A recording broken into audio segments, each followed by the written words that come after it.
evening, and welcome to the Nobody Asked Me Guy show. Guys, I'm your host, Melvin Casey Lars. And as you guys know, in the background, I know you need no introduction. However, we're going to give you an introduction anyway. This is none other than Brother William ROAF. Now, as you know, many of you who are Saints fans, all of us who are Bulldawg fans, some of you that are Kansas City fans, you get a triple threat from Louisiana Tech to the Kansas City Chiefs to the New Orleans Saints. Now, you know, if you've played in the league 13 years and 11 of those years, you're either all pro or something of that nature, you've got to be a bad man. And then, of course, you go into various halls of fame. So, ladies and gentlemen, I want you to sit back and relax. And we will listen to Brother Willie ROAF. Now, he's going to be sharing some very, very crucial history with you as far as his mom, as far as his dad, as far as himself. And as you guys know how we do on the Nobody Asked Me Guys show, we don't waste your time with cookie cutter questions. We get right to the business and we talk about life and how it transpires and all the things that we do. So, Brother Willie ROAF, or should I say Brother William ROAF, good evening, my brother, and welcome to the Nobody Asked Me Guys show. Thank you for having me, man. It's good to see you. Good to finally do this. Well, listen, brother, we've been waiting a long time and we're excited about it. And we certainly want to have you here. And we're glad that you took the time to be with us. And we'll just jump right in. Now, I know you shared with me, and we'll talk many times about your dad and being a trailblazer and going to Michigan State and working through that pipeline. And we know that your mom is the first African-American woman to be a Supreme Court appointee there in Arkansas. But we also know that you yourself is an outstanding individual, outstanding entrepreneur, deal in real estate, and you play football, what I will call forever, because I know how this game goes, and you play 13 years, that's forever. So, brother, wherever you'd like to start, and then we'll jump right in from there. Well, I guess it has to start with that. My dad was from Pine Bluff. My dad from 8 brothers and sisters. You know the story. My grandfather was a hard worker, didn't probably get past the 3rd grade. Grandmother, 8th grade. Had a family, he worked hard. And my dad was the first in his family to go to college. He was co-valedictorian of his school, a black school at the time in Pine Bluff called Merrill High School. He goes to Michigan State, gets a football scholarship because of his academics, and he's a real good athlete. Hurts his knee his first year, never got a chance to play. But Sherman Lewis, Wayne Fonts, Bubba Smith was a freshman, when my dad was a senior. His roommate was Herb Adderley, Hall of Fame cornerback.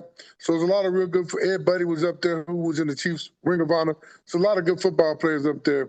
So him getting hurt, back then, if you were a dentist or a doctor, you went to Howard or Meharry. My dad went to Howard Dental School. My uncle ended up going to Meharry Medical School.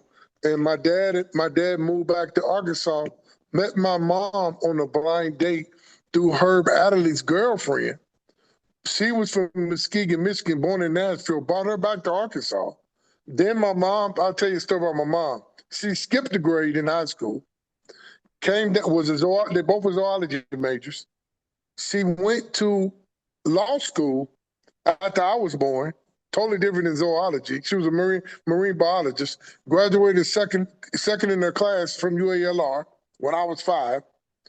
She worked at the Little Rock Law School for a couple of years, met the Clintons. They both were attorneys. Bill Clinton was a Rhodes Scholar. And then when she was in private practice before she became a judge, she did the taxes for her law firm and my parents. So my mom was very well-rounded. She got appointed, I think, in the late 90s by a Democrat to the Supreme Court, the first black female Supreme Court justice. And then let's say it was a little different, Mr. Lars. A Republican, Jim Guy Tucker, appointed her to the Court of Appeals. So at a point in time, politicians did respect each other and work with each other. I do have a doc. I've been shopping. You have a picture behind you with Mike Huckabee's in it, talking about my parents, talking about how good they were, talking about what they meant to Pine Bluff and the state of Arkansas. So, I come from a good bones, good heritage, and they taught me a lot. And like I tell everybody, when I meet them, I happen to just get a PhD in football. where they were academically. My parents, my sister went to Harvard and Princeton. Other sister went to prep school at the Navy Academy. Then went to Georgetown. So it was a lot of high expectations for us growing up in the ROAF household.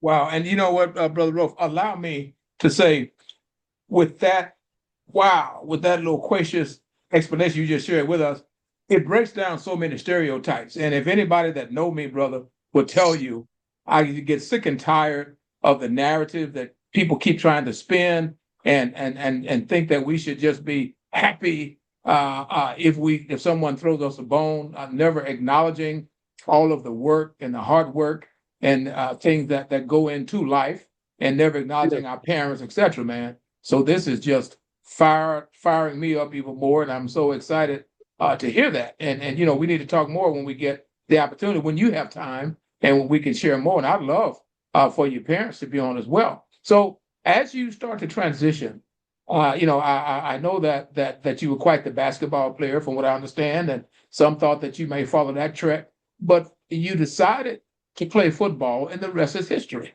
You know, you go to Louisiana Tech, you become a four-time starter, and you're All-American there, and you're in the Hall of Fame, and they got statues of you and that kind of thing. If you would share with us just a little bit, even though we have talked about the scholarly sisters that you have and your mom and dad, then obviously we know that there had to be a scholar sitting here talking to us to matriculate to Louisiana Tech for 4 years.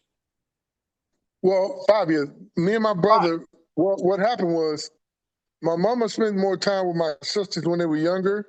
And then me and my brother came through, and then she went to law school. So we were kind of doing our thing. And I was a good student, decent student. And I did get Mr. Zebra. But I was, you know, I was a real good athlete, but I thought I wanted to play basketball. But I'm only about 6'5". So I was a power forward. I was about 230 coming out. Wasn't getting recruited real heavily because I was smaller, well, taller. I had the frame, I had the big hands, I had the big feet, but they couldn't see. If they had went and saw my dad was smaller in college, and he was about 300 pounds. He's about 6'3" and a half, a little shorter than me. But if they had seen my dad, they would have known I was going to fill out eventually. But for me to go to Louisiana Tech, there was two guys on my team that were all state linebackers. Both these guys ended up going to La Tech committing. They both backed out and ended up going to Arkansas State when Larry Lakeswell was the head coach. Okay. They went to Arkansas State. They saw me on film. The linebacker Jerry Baldwin from Natchez, Mississippi, came to recruit them. Saw me on film. They saw me. I was playing a basketball game. I left that basketball game and went on my recruiting trip. You know who my roommate was? Who's that? Doug Evans. Is that right? Another undersized defensive back, we called him Greyhound, could run, didn't get invited to the combine. He runs the 4.7 on wet grass at Tech, ends up going to Green Bay to the 6th round. He was the start of all them cornerbacks, Tramon Williams, all them pipeline of corners and safeties, Sneed, that went to the NFL from La Tech. That started with Doug Evans, who was in my class. We both were registered together. We both were undersized. We had the Baker brothers. Mine Baker got drafted. You know, Lorenzo and Mine Baker from up there by Halton, and Doug from up in that area. So all those, we had a bunch of props. We had a bunch of guys come in because we went Division I before anybody else did. NLU was still Division II. Arkansas State was still Division II. USL, we jumped Division I. So when they come recruit you and say you got a chance to play against SEC schools and Division I schools, I jumped on board, ended up going up there getting redshirted. My red shirt year maybe 250, 255. They put me in. We flipped the formation. I think Vanderbilt did that a little bit this year. So there wasn't a left tackle.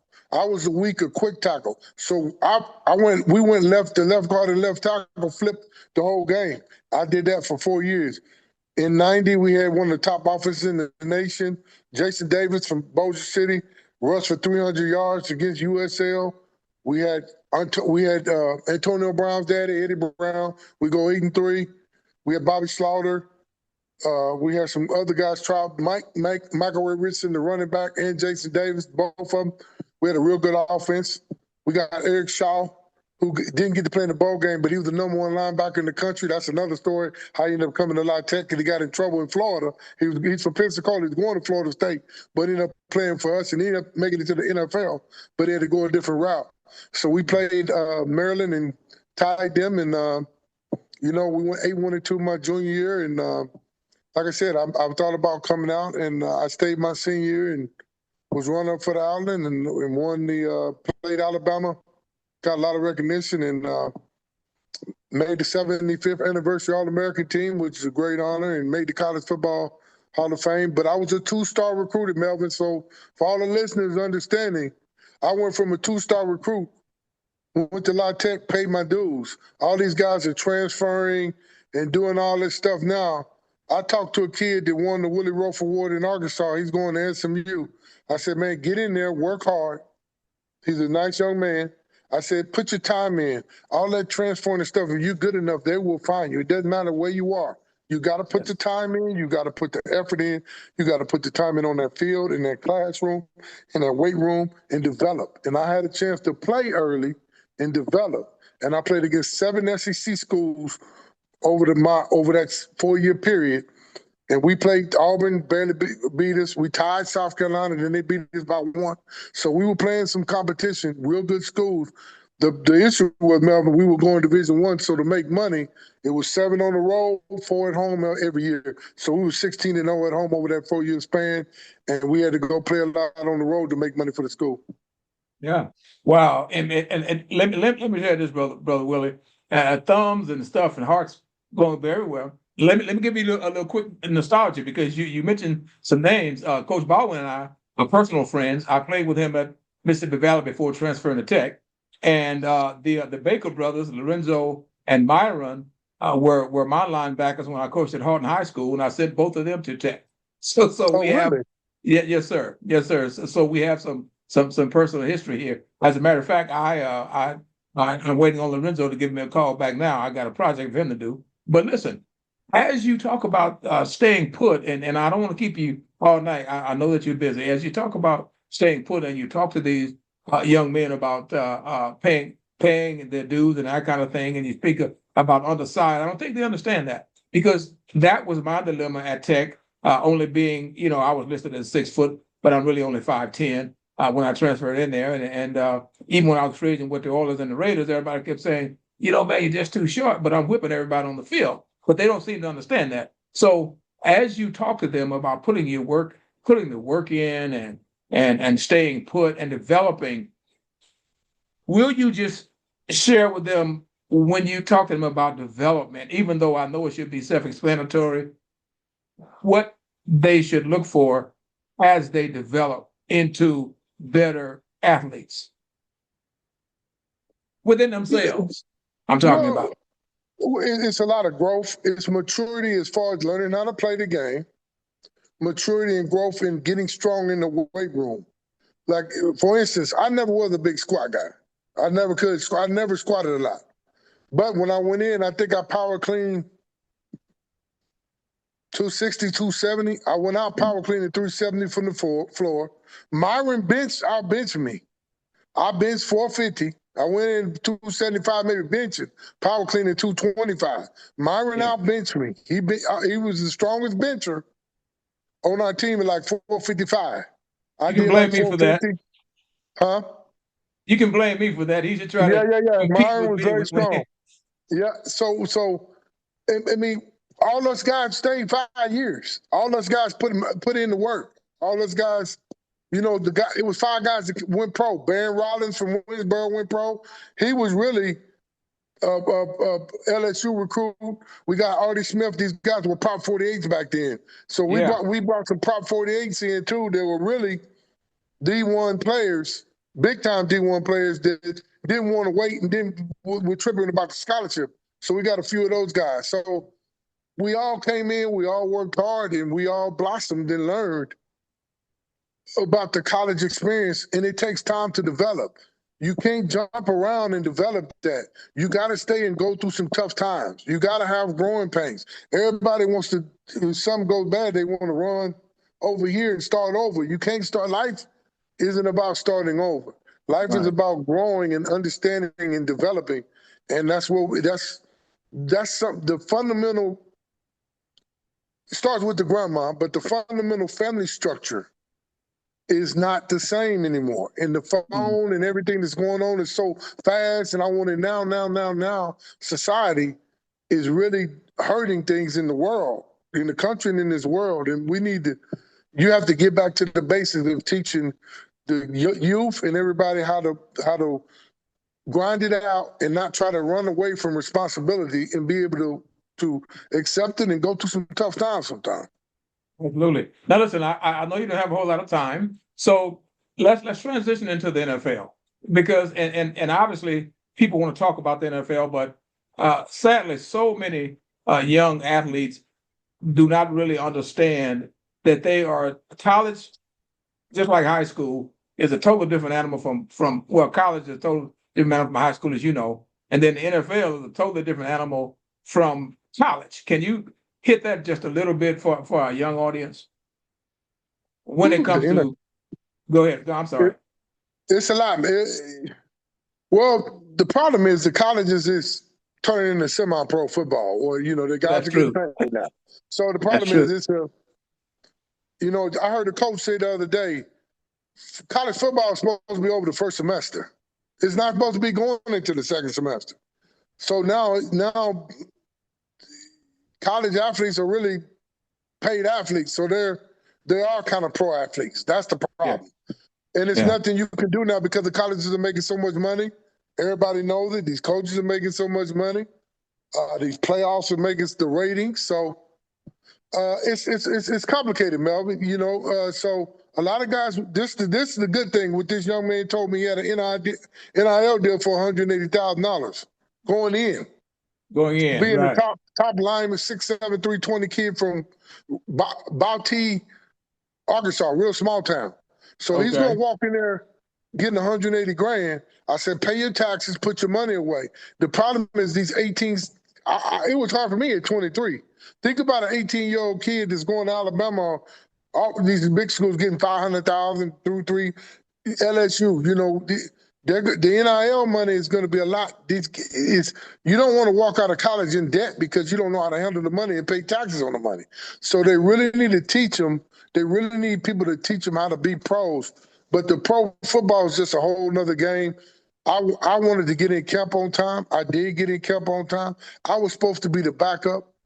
Tootie Robbins had a trick shoulder, and the training camps were hard. He didn't play. I got to play in the first preseason game because he couldn't handle those training camps we had. So I got on the field. I got to play. I did good in the preseason, and I played every down my rookie year. Was it hard? It was extremely hard. But I went through growing pains at Tech that first year. I had to learn how to be a college player. We had a real good coaching staff, and I give a lot of credit to PDP Rowe. I wouldn't have been the pro. I wouldn't have been in the Hall of Fame if it weren't for me getting in La Tech and getting PDP Rowe to really teach me the fundamentals of the game, being a little hard on me about finishing blocks and stuff. And I would get upset because I would say, well, you're not as hard as this guy. I played with more white guys and a couple of black brothers. I said, but you're not as hard as them as you are on me. He said, they don't have the ability you have. Okay. You have more potential and you have more. They knew I had the potential walking in the door. And then I was real quick, real athletic. He said, I'm going to hold you to a higher standard. And that's what he did, which turned out to be a blessing in disguise because he held me to a higher standard. I didn't understand at the time I needed that, but it was some tough love that I had to experience. You understand? So you look at it and you're like, well, this ain't right, but it helped me develop and it helped me learn how to really be a real good college player. And after that 4-year period, I was ready for the pros. Okay. Last thing, if you could touch a little bit just on the rigor and the difference when you walk on that college campus, because you know how it goes. Every high school kid thinks because he was able to dominate at his high school that he's going to walk on college, and a few of us can do it and do the same thing, and they don't understand that they are fixing to run into a buzzsaw because they're going to be guys just as big, just as fast, just as strong, maybe even a little better. Can you just touch that just a little bit before I let you go? Yeah, I just told you, my Baker linebacker was stronger than me. Now you gotta understand, when I got to La Tech, we had Glenell Sanders, who was an All-American, three-time All-American, and Dante Osborne at linebacker. So we had some guys that were studs on the team. You got to understand, even NLU had studs. USL had a real good program. So you're going to walk on that college campus, it's guys bigger, faster, stronger than you. You have to get in there and bust your butt in the weight room. Another thing, which was good and bad, I went to summer school every year. So every summer I was in Ruston working out, doing the off-season program, going to school. So for that period until my senior year, I was basically in college year round. So it was time off at breaks. Other than that, I was in there working out, running, or playing football or spring ball.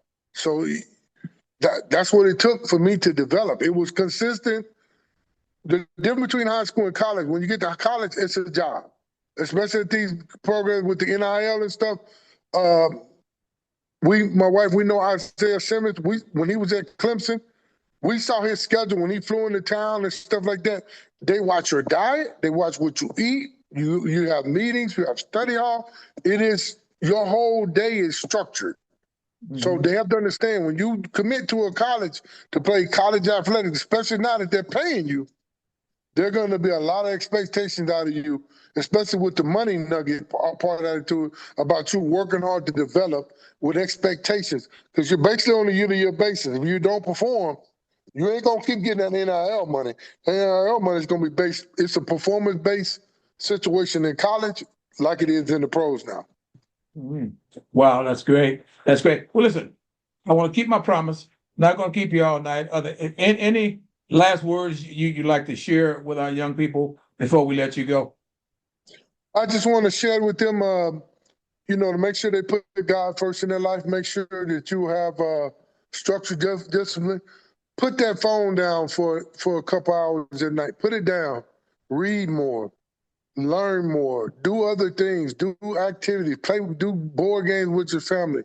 Spend time with your family. Put that phone down. And to the adults, if you're looking for a nice Christmas gift, you can go to royalbatch.com, put in Willie ROAF, and if anybody likes bourbon people, they can order some Willie ROAF bourbon right now. It's online. We're trying to get it up in North Louisiana. We have it in down in New Orleans area, but royalbatch.com, and put in Willie ROAF if you want to get somebody a gift or a Christmas gift, because there are signed decanters with my insignia on them that I autograph with the bottle that's shaped like a football that it comes in. Okay.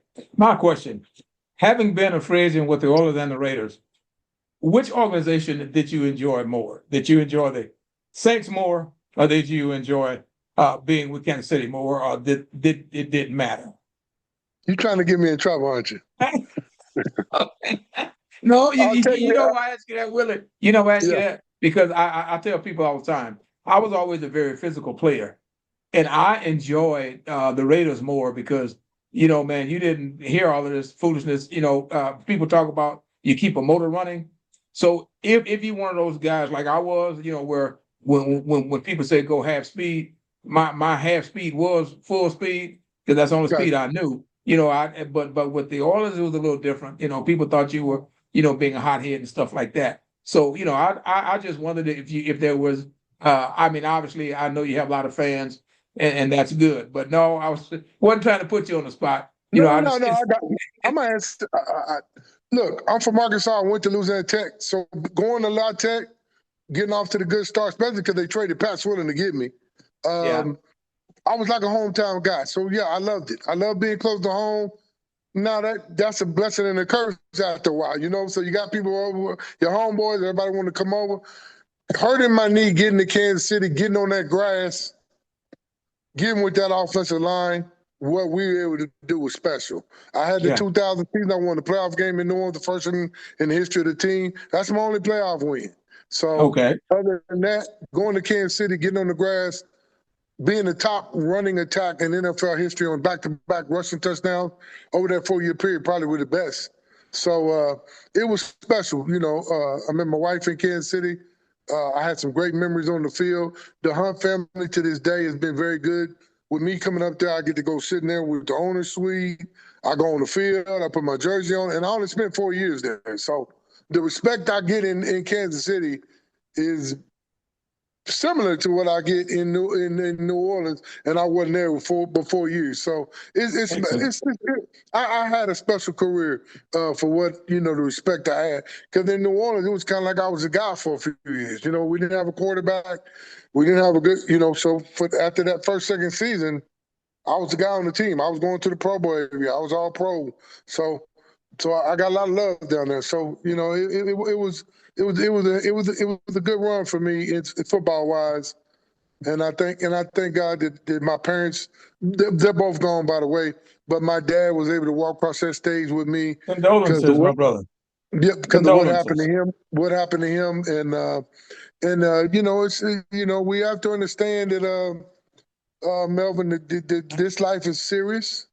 There really are that we're in the battle right now, and I do understand the other side, and I understand that what people have to understand that this heaven, and the word, the living word is real, and we have to understand that we got to do everything we could do down here to get to that eternal kingdom with our ancestors that are already waiting on us and watching over us. So I do understand it from that perspective now as well, that I have to stay in alignment and do the best I can down here, even with all the football stuff. God ain't worried about what I did on that football field. God's worried about what I do every day as a person, and how am I conducting myself, and how am I treating people. So that's what my dad would say to me if he was on this talking to me right now. So that's what I try to make sure I'm listening to him while I walk this earth. Wow, excellent, excellent. So listen, it's been great having you here, brother William Rowe. And we don't have time tonight to talk about the nickname, because I promise you I'd let you go. But if you will, one more time, tell our parents how they can get those libations for Christmas gifts. It's a bourbon. It's Royal Batch, ROYALBATCH.com. When you go to the search bar, hit in Willie ROAF, and you will see the bourbon on there. You can order it. It'll take 4 or 5 days. It is available now to be shipped. If you're in the New Orleans area, it was at Martin's wine store on Elmer Street in Metairie, and they were selling it at Rouse's across the lake in Mendeville. But I'm not sure how much they have left. But like I said, it is available to get online. Okay. Well, thank you, my brother. Ladies and gentlemen, as you know, this has been the Nobody Asked Me Guy show. And as always, we ask you to like and subscribe. Send your friends to YouTube. Tell them to look up the Nobody Asked Me Guy show. You see the kind of guests that we have here. And we want you to support, obviously, Brother Rolf. And we want you guys to do some more research, because this is a phenomenal brother. And we just wanted to touch a little bit tonight. So, Brother Rolf, it's been great. And we really appreciate you sharing the historic perspective about your parents and the movement and the things that they've done. And we look forward to speaking with you again. And when we get some more stuff coming, which we already talked about, then I will definitely come back when other things come into fruition in the future so we can discuss those as well. Thank you, my brother. So have a great and blessed night. You too. Merry Christmas, everybody. Happy New Year. Stay out of trouble. And everybody, blessings to you. All right.